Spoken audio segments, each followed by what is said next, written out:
My name is Alice Muchanji, and today we are here to talk about issues that are affecting our girls. We are talking about teenage pregnancy, the effects, the things that our girls are going through. We cannot finish talking about them in one day. But these very few minutes that God has given us, we want to make sure that as we converse, we are having steps that are going to help our girls come out stronger, and we are going to be advocates to make sure that we are not part of the silence, or we are not part of the problem of teenage pregnancy. And on set, I have a very, very, very interesting lady. Her name is Millicent Otieno.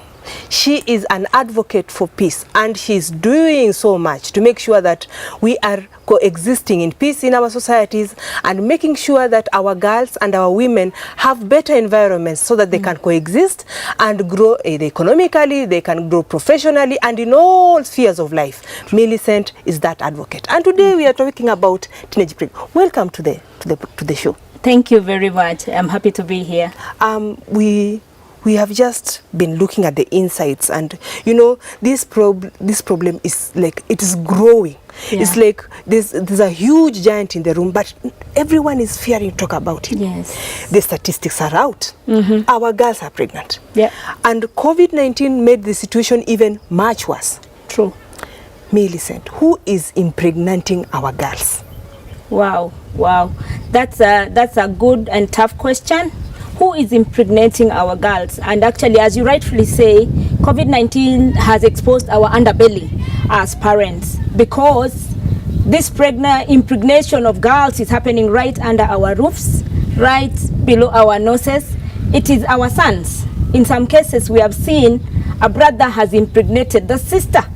So it means they were here in the house, but the parents were oblivious that these two children were having sex in the house, and so a pregnancy has arisen. The mother does not know what to do. We have had cases where fathers have defiled their own children, and then there has been pregnancies. In some cases, we have even seen uncles, brothers, and relatives that stay with us in our homes have been the ones who have been engaging in this act.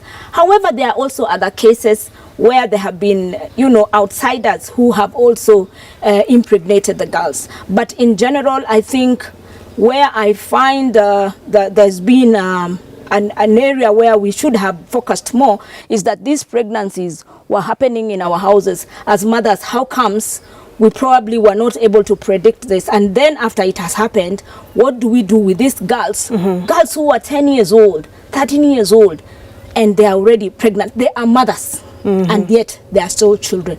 So it's really a big problem, and I think we need to ask ourselves, what is happening to the boys and the men in the society that has led to the rise in teenage pregnancy? The male species per se, yes. Like now they are perpetrating this. Do you think it's high time to change tact? Because we have been looking at them as the perpetrators of this evil.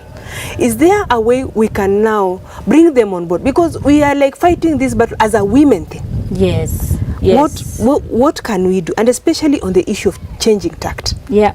And thank you for asking that question, especially given that we are also addressing Adventist congregants, but also non-Adventist.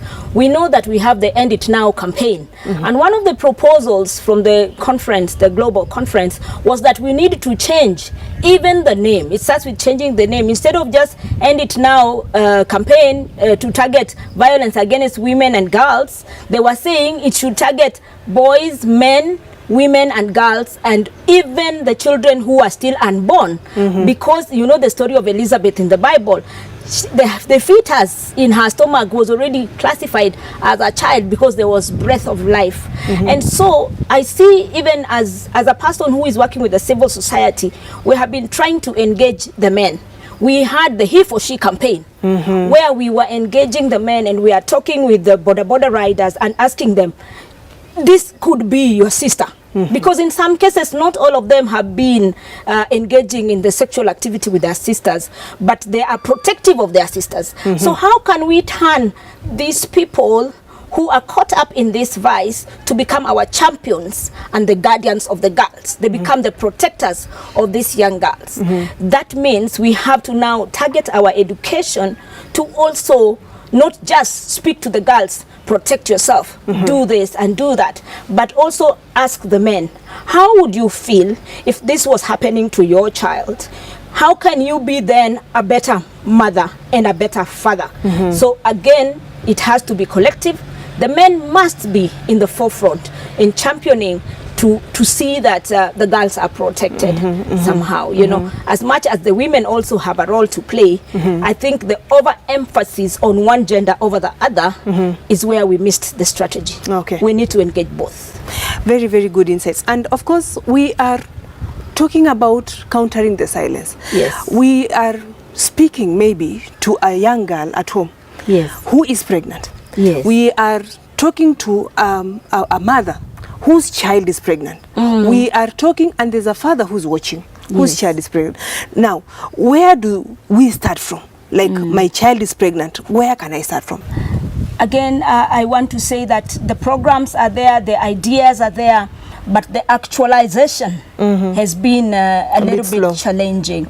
Because, as they say, the fish rots from the head. We are asking ourselves why the men are impregnating our young girls, and we are not asking ourselves as mothers, what are we doing to model this way of life that respects, that the girl child will respect herself? Have we been so shy as a church even to talk about abstinence because we want to be woke, we want to be compliant? Have we forgotten our morals in such a way that we don't engage constructively with our girls?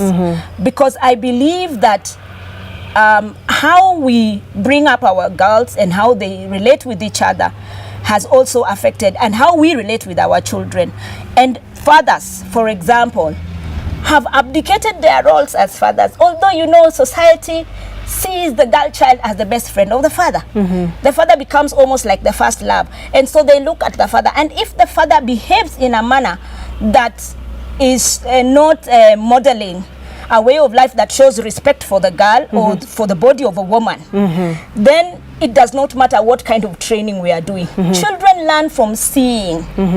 I feel that, yes, the programs we are doing to create awareness are good, but we need to inculcate this and make it a way of life. I am pleading. It starts with me.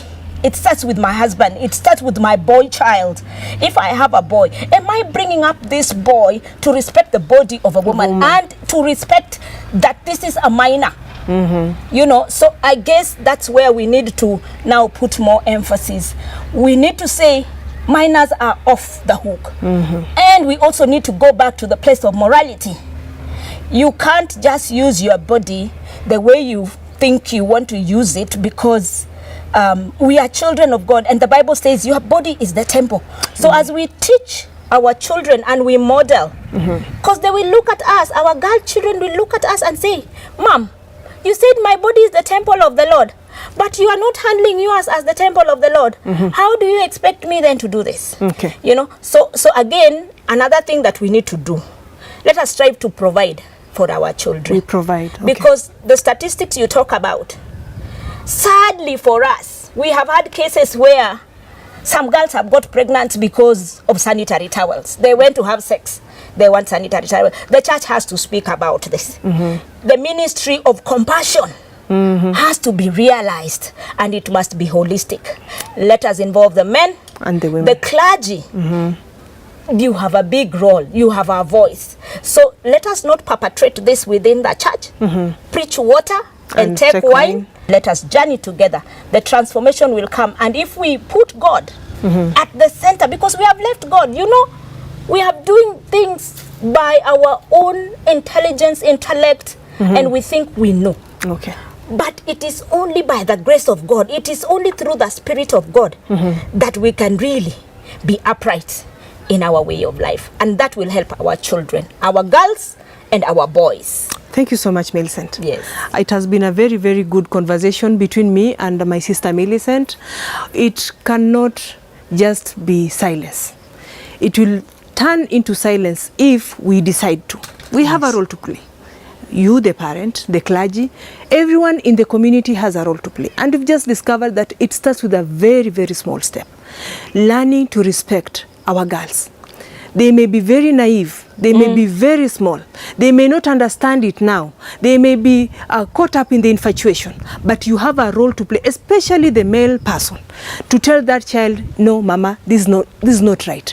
She will not know it now, but later on she will thank you in life that you respected her dignity. Let us be part of this as advocates and champions of countering the silence.